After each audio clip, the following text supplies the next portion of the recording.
In this video, we are looking at the Arctic. I'm going to start doing this at least once a week when we take a look at what's going on in the high latitudes and how that could be affecting our winter outlook. I want to take you to Alaska because I was reading the forecast discussion today. Fall starting to rear its head here. Look at these highs along the North Slope in the 30s, dropping below freezing into the ridges at night. And look, it stays cold up here along the North Slope with temperatures barely getting out of the 30s. It starts to get cold too in parts of interior Alaska by the weekend.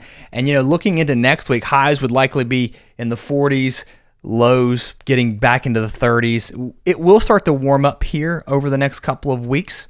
We're going to talk about how that's going to impact the Arctic sea ice. I want to show you some comparison to where we were last year to where we are today. This is something I want to look at least once a week here on the channel. So if you like that kind of stuff, we're going to talk about how the Siberian snowpack may impact our weather, the ENSO, the La Nina, El Nino phase, which I do think we're in a neutral phase heading towards a weak La Nina this winter. We're not going to dig into that too much today, but we're going to talk about this ice. And just think about it, guys. If you can get more ice up here, clearly you can keep the air colder, but you also start to develop a strong polar jet. And that usually means that we lock the air up and keep it cold around the Arctic longer without it spilling south until a little bit later. I don't know that that's going to happen, but one thing that I do know is there's more extent to this ice this year compared to last year. Take a look. This is the minimum we hit last year. It was sometime around the end of September. That's usually when we see that. It got pretty low last year, and then look what happens as you get into September. You start seeing more blue showing up across Eurasia. You start to see it develop across Alaska and then across the Northwest Territories. As you get that cold air building across the continent, you start to move it over that ocean water that is now unfrozen, still very cold, but it starts to freeze up. You get more snow too building across really Siberia. And then once you start to bridge that ice over with an ice bridge, if you will, you can start to transport that cold air across the Arctic and spill it easier into North America. I just thought this map was interesting to watch the snow cover last year and where we saw it as we headed through December. We clearly saw it with a few big rounds across parts of the Midwest, the Central Plains, especially as we moved through winter. That was one heck of a stripe that moved through around Christmas and maybe just after into January. And then we got our big snow across the Gulf Coast that fell somewhere around the middle to the end of January. That was wild to see snow across Louisiana and the Deep South. Will we see it again? I don't know. But I can tell you one thing. Again, there is more ice around the Arctic for this time of year, at least on the Alaska side compared to last year. Now, one would argue maybe the Bering Sea had a little more ice over here towards Siberia. We definitely are seeing a little more here just to the north of the Northwest Territories, something I will be watching. Are we going to melt any more of that ice? Yeah, we probably will, but right now we've got a pretty decent southerly flow. That's melting more of that ice here just to the north of Alaska. Some colder air moving in next week. That will halt some of that melt. At the very least, slow it down some. If you can keep that cold air right across this region, which it looks like we will heading into the 18th, 19th, and 20th. But look what happens as you get towards the 20th and the 21st. You blast some pretty warm air north. That will continue the melt. So I think that's going to continue to erode over the next couple of weeks. But you got to remember, we're entering that time period when the sun angle is getting super low in the northern latitudes. And that sun is going to start to eventually not be able to compete with how much radiation we lose at night, and then of course the outgoing solar radiation at all times. So I'll be tracking it. Hope you'll come back and you'll subscribe. Let's get a little closer to maybe where you live. Of course, there may be some of you watching from Alaska. If you are, I'd love to hear from you down below as you're dealing with those rapidly shrinking days. Pretty wild to see that. And we're also losing daylight across North America as well. And we're looking to the tropics as we really start to heat things up here. The first thing you'll notice is this mass here just across really southern Louisiana, southern Mississippi. No development expected here, but it's bringing some heavy rain, and some of that associated rain also swinging north into the Tennessee Valley. We've seen heavy rain around Chattanooga, more heavy rain up around Chicago, and we're going to see it again, I think, as we head into Wednesday. And in fact, it may start to pivot just a little bit further to the north as this blob of moisture gets caught up in the westerlies. We are watching Erin, which continues to spin out in the ocean. It's still expected to become a major hurricane once it gets north of Puerto Rico.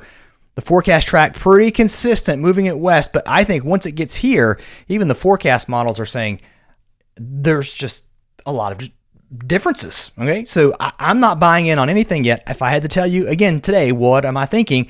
It's still leaning more out to sea, and here's why. And here are some things I think you have to watch. And this will be the driver, this trough. Because I tell you, if this thing maybe is just in a bit of a different position, instead of taking Erin up like this, you may end up taking Erin and sucking it back into the northeast, and now you've got a problem. All right, so that is the operational European. I'm going to flip over and show you the GFS operational run. Then I want to show you the ensemble guidance, which uses a variety of members. GFS has this thing way out to sea and moving north. Let's just hope that's true. Here's the ensemble guidance, all the 50 members or so, pretty tightly clustered, but once they get near the Bahamas, you really start to see things spread out. A few of the members bring it pretty close to the coast, but look, I know we're watching these here that hit the coast, but look how many are missing it now, right? Many of them going out to sea, but boy, a few of them get really close to causing some problems here across New England. I mean, even if it scrapes the coast, you're going to be dealing with some big problems. So, still not letting the guard down. We'll be watching it over the next couple of days. This is the European AI. It's still giving a very similar solution with most of the members out to sea, but a few with a strike here across the mid-Atlantic or maybe even the southeast. And just to be thorough, this is the GFS ensemble guidance plots. Generally, everything kind of staying out to sea, but there are still here a few versions where this could come very close to, or if not, make landfall. I'll be watching it, and hope you will be too. Severe weather as we head into Wednesday across the Dakotas, mostly South Dakota into parts of Nebraska. A few strong thunderstorms with some damaging winds, maybe a few tornadoes too, not a super high chance. And then as we head into now Thursday, we bring more severe weather up across North Dakota into Minnesota. Let's quickly start across the west and we'll work our way east. Relatively quiet out here. A few showers across the Pacific Northwest, maybe a few across parts of the Southwest with some monsoon moisture across southern parts of Arizona and New Mexico. Otherwise, relatively quiet out here. And we bring more steady rain, though, into the Pacific Northwest by Thursday. Some hot temperatures on the way again for Wednesday.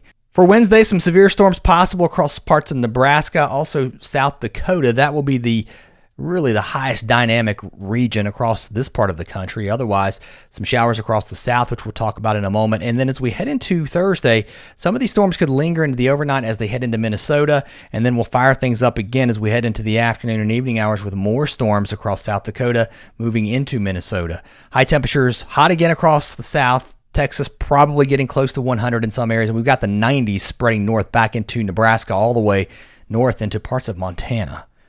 Over to the east we go. Some heavy rain as we move through the overnight into early Wednesday morning, pushing through the Great Lakes. We will start to see that rain also move back into the southern Appalachians, western North Carolina, southwest Virginia, east Tennessee.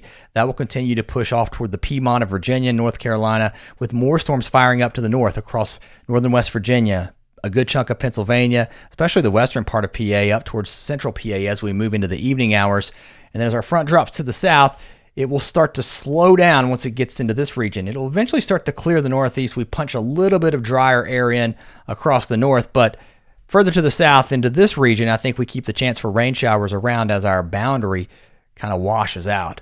Here's a look at your temperatures on Wednesday afternoon. We'll be held down with the rain across this region and the clouds, but as we head into Thursday, we'll see temperatures start to cool down the further north you go as some cooler air starts to punch in. It'll take a little bit of time. Eventually, we'll start to feel that as we head into Friday. Look at northern New England. We may get into some of the 40s across northern New Hampshire and Maine. Highs get knocked back into the 70s and 80s. We've seen some 90s this week. That will be history as we head toward the weekend. And here's a look at your temperatures on Saturday, though. Things starting to heat back up across Missouri, Illinois, Indiana. That heat moving north into Michigan with plenty of sunshine around. Maybe a few thunderstorms as we see those pop up afternoon and evening variety types around.